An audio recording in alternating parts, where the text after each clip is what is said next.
नमस्कार आप सभी को। आज हम औपचारिक पत्र क्या होता है और इसे कैसे लिखा जाता है, इसके प्रारूप को समझेंगे। औपचारिक पत्र जिन लोगों के साथ हमारे पारिवारिक अर्थात घरेलू संबंध नहीं होते, उनको लिखे जाने वाले पत्र औपचारिक पत्र होते हैं। जैसे प्रधानाचार्य को पत्र, संपादक को पत्र अथवा व्यापार से संबंधित पत्र। अब हम औपचारिक पत्र लिखने के प्रारूप को समझेंगे। इस प्रारूप का अनुसरण करके हम किसी भी औपचारिक पत्र को बहुत ही आसानी से लिख सकते हैं। औपचारिक पत्र लिखने से पहले हमें कुछ बिंदुओं का विशेष ध्यान रखना होता है। जैसे यह कागज के बाईं ओर एक सीध में लिखा जाता है और विद्यालय पत्रों में अर्थात प्रधानाचार्य को लिखे जाने वाले पत्रों में प्रेषक अर्थात भेजने वाले का पता अनिवार्य नहीं है। इसका समापन औपचारिक पत्र के प्रारूप के अंत में मैं आपको बताऊंगी। प्रारूप के अनुसार सबसे पहले प्रेषक अर्थात भेजने वाला अर्थात अपना पता शहर व पिन कोड के साथ लिखना होता है। इसके बाद एक लाइन छोड़कर दिनांक लिखा जाता है। दिनांक अंकों में व महीना हिंदी के शब्दों में। फिर अल्प विराम लगाकर सन अर्थात साल कौन सा है यह भी अंकों में लिखा जाता है। दिनांक लिखने के बाद फिर एक लाइन छोड़कर प्राप्तकर्ता अर्थात पत्र जिसको प्राप्त हो रहा है उसका पूरा पता शहर व पिन कोड के साथ लिखा जाता है। प्राप्तकर्ता का पता लिखने के बाद फिर एक लाइन छोड़कर संक्षिप्त मूल विषय लिखा जाता है। विषय किसी भी पत्र में अत्यंत महत्वपूर्ण होता है, क्योंकि इससे यह तुरंत पता चल जाता है कि यह पत्र क्यों लिखा गया है। अतः विषय किसी भी पत्र का केंद्र बिंदु होता है।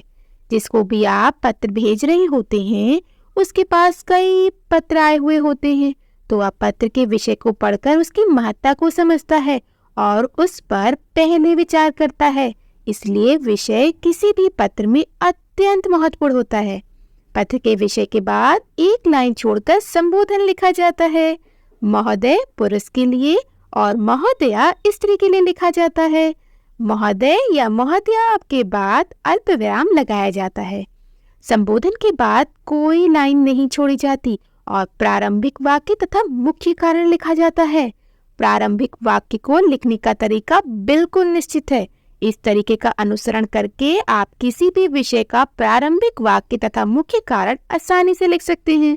विद्यालय पत्रों के लिए प्रारंभिक वाक्य कुछ इस प्रकार हो सकता है, जैसे सभी ने निवेदन किया है कि मैं रागिनी गुप्ता आपके विद्यालय में कक्षा 4A या 10A या जो भी आपका कक्षा हो आप लिख सकते हैं और अवकाश हेतु पत्र लिख रही हूँ।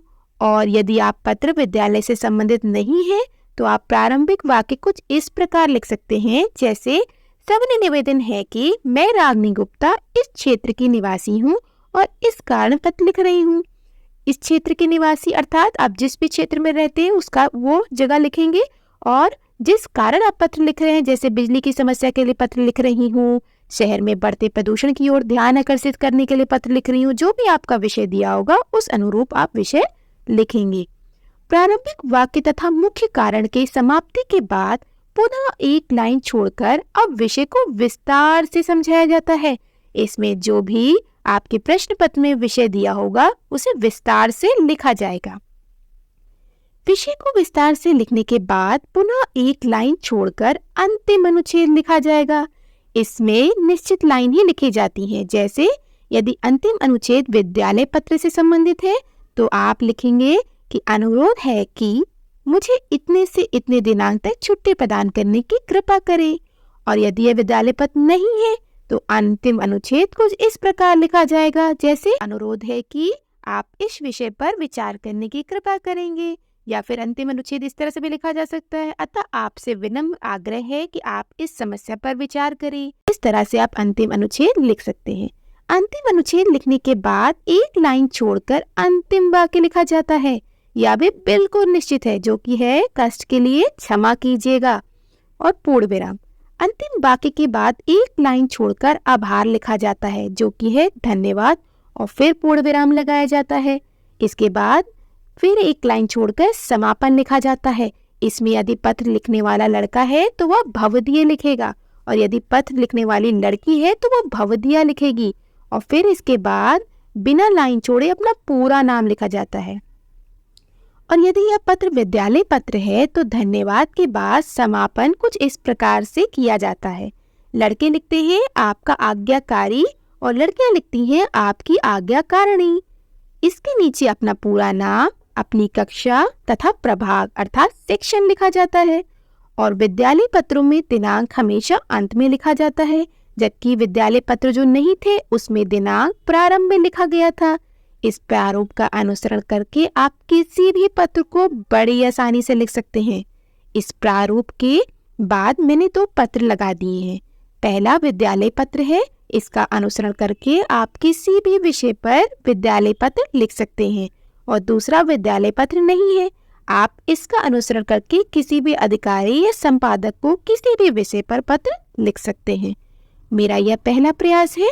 यदि आपको वीडियो अच्छी लगी हो तो लाइक, सब्सक्राइब और शेयर कीजिए और अपना भरपूर प्यार दीजिए। अगर आपको अन्य विषयों पर भी वीडियो चाहिए तो अपने विषय आप जरूर लिख सकते हैं। आप सभी को मेरा बहुत बहुत धन्यवाद।